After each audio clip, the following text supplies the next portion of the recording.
We are convening today to launch an important program called the African Youth Pathway to Resilience and System Change.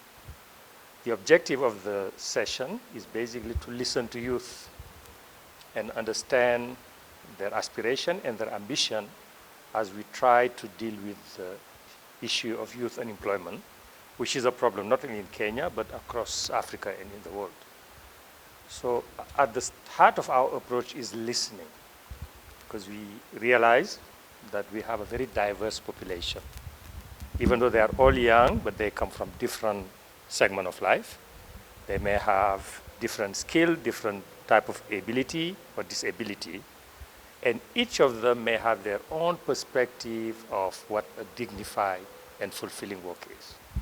So the point is not to assume that policy can be formed or implemented without listening to them.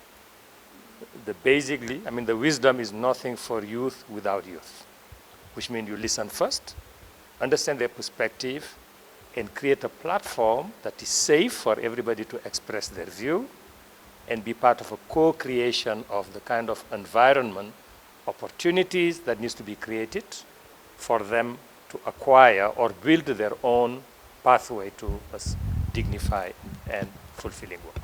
When it comes to skilling or job experience, we'll be talking about value chains, particularly in the agricultural sector, because it could be one of the biggest, it still is the biggest employer in the economy, but we need to move it from hunting and gathering to value addition. We need to move it from wild honey to apiaries.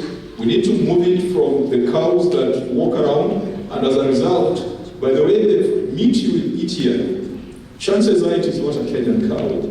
Because they say Kenyan cows walk for too long looking for food, and so they are muscular, and so it is not good for 5-star hotels.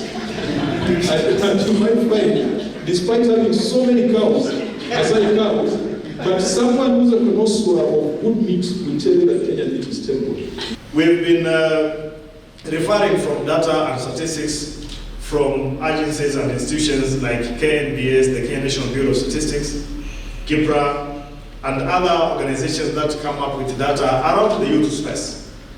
But because PASGA specifically talks about trying to identify pathways actually, which can be able to lead us to being able to address some of these challenges, I think, in Africa.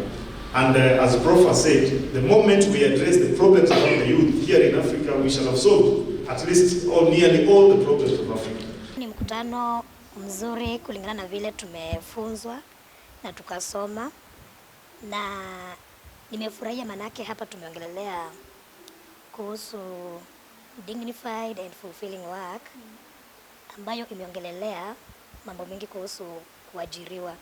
Kama mimi mlemavu, naweza sema dignified and fulfilling work ni kazi yenye uko comfortable, yenye unapewa respect, yenye unatambulika, na yenye pia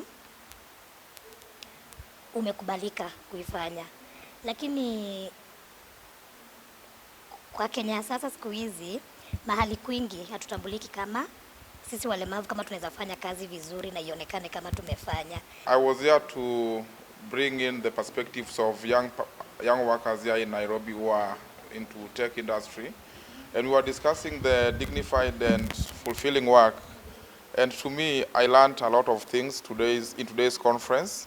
And dignified work, to me, it's a work that respects human rights and dignity.